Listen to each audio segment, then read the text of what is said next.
नमस्कार। आज का हमारा ये खास विश्लेषण किसी आम घटना पर नहीं है, सीधे पॉइंट पर आते हैं। सत्ता, कत्ल और एक ऐसा कवर अप जिसने ना सिर्फ सिस्टम की धज्जियां उड़ा दी बल्कि पूरे देश को हिलाकर रख दिया। चलिए इस कहानी की गहराई में उतरते हैं और उस सच का सामना करते हैं जिसे सिस्टम ने बहुत चालाकी से अंधेरे में धकेल दिया था। एक ऐसी दास्तान जहां सीधे एक मुख्यमंत्री की बेटी का नाम सामने आता है। आपने एक बात नोटिस की होगी, जब कोई जुर्म किसी आम इंसान से होता है ना, तो कानून बहुत तेजी से हरकत में आता है। हथकड़ियां लगती हैं, फौरन कार्रवाई होती है, सब कुछ बिल्कुल फास्ट ट्रैक होता है। लेकिन, और ये बहुत बड़ा लेकिन है, जब यही जुर्म सत्ता के गलियारों से निकलकर आता है तो अचानक कानून के हाथ बांध दिए जाते हैं। सिस्टम अपनी ही ताकत के आगे बेबस नजर आने लगता है। एक तरफ आम नागरिक के लिए कानून की बुलेट ट्रेन और दूसरी तरफ ताकतवर के लिए बिल्कुल खामोशी। ये हमारे सिस्टम का सबसे बड़ा और सबसे कड़वा विरोधाभास है। अब जरा इस सिनारियो को इमेजिन कीजिए। शहर का सबसे सुरक्षित, सबसे एक्सक्लूसिव वीआईपी इलाका, एक ऐसी जगह जहां जगह जगह सिक्योरिटी कैमराज हैं, जहां बिना चेकिंग के परिंदा भी पर नहीं मार सकता। वहां अचानक एक लाश मिलती है।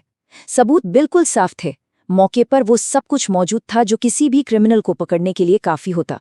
लेकिन एग्जैक्टली यहीं पर सबसे बड़ी हैरानी की बात आती है। इन्वेस्टिगेशन शुरू होने से पहले ही रोक दी गई। एक हाईली सिक्योर जोन में कत्ल होना और फाइल वहीं की वहीं बंद कर देना, आखिर क्यों? ये सीधा इशारा था कि कातिल की पहुंच बहुत बहुत ऊपर तक थी। और इस कहानी का सबसे बड़ा धमाका तो अब होता है, जिसने इस केस की पूरी दिशा ही बदल कर रख दी।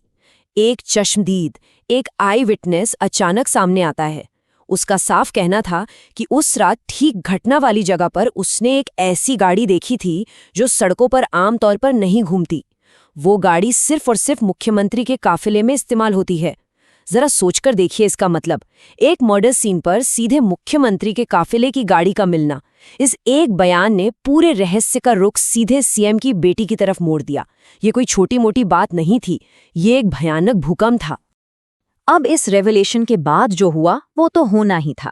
मीडिया में ये खबर बिल्कुल जंगल की आग की तरफ फैल गई। आप यूट्यूब खोलिए, फेसबुक देखिए, न्यूज़ चैनल्स लगाइए, हर जगह सिर्फ और सिर्फ एक ही सवाल गूंज रहा था, क्या सीएम की बेटी कातिल है? पूरा देश इस एक सवाल का जवाब जानना चाहता था।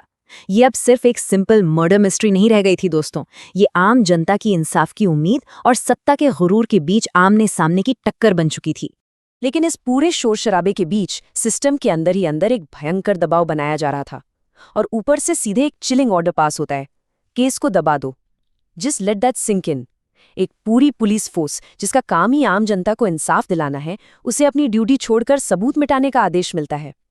ये दबे हुए अल्फाज हमारे न्यायिक ढांचे पर एक बहुत बड़ा तमाचा थे।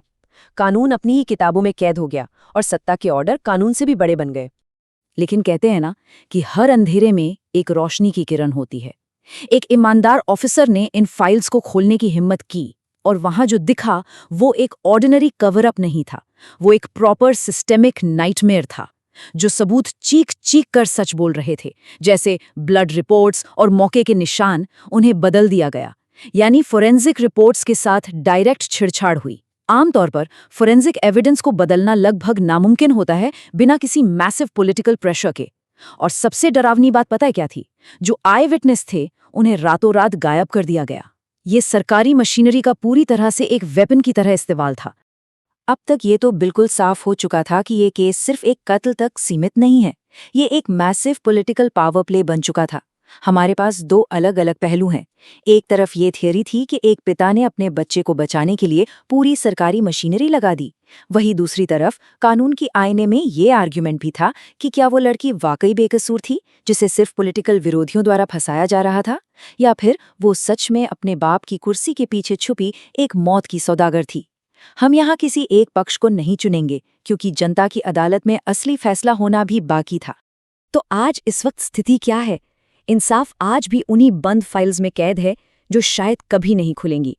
धूल फंकती वो फाइल्स एक ऐसे सच का इंतजार कर रही हैं जिसे सिस्टम ने जमीन के बहुत बहुत नीचे दफना दिया है।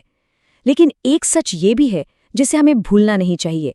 सच्चाई कितनी भी गहरी क्यों न दफना दी जाए, वक्त आने पर वो अपना रास्ता ढूंढ ही लेती है। वक्त का पहिया घूमता जरूर है, सत्ता चाहे कितनी भी ताकतवर क्यों ना हो जाए, सच्चाई को हमेशा के लिए छुपाया नहीं जा सकता। तो इस पूरे एक्सप्लेनर के बाद एक सबसे चुभने वाला सवाल बाकी रह जाता है, जिसका जवाब हम सबको मिलकर ढूंढना है। क्या इस देश में बड़े नेताओं के बच्चे वाकई कानून से ऊपर हैं? जब सत्ता और कानून आमने सामने खड़े होते हैं, तो क्या आम इंसान और ताकतवर के लिए वाकई दो अलग-अलग कानून काम करते हैं?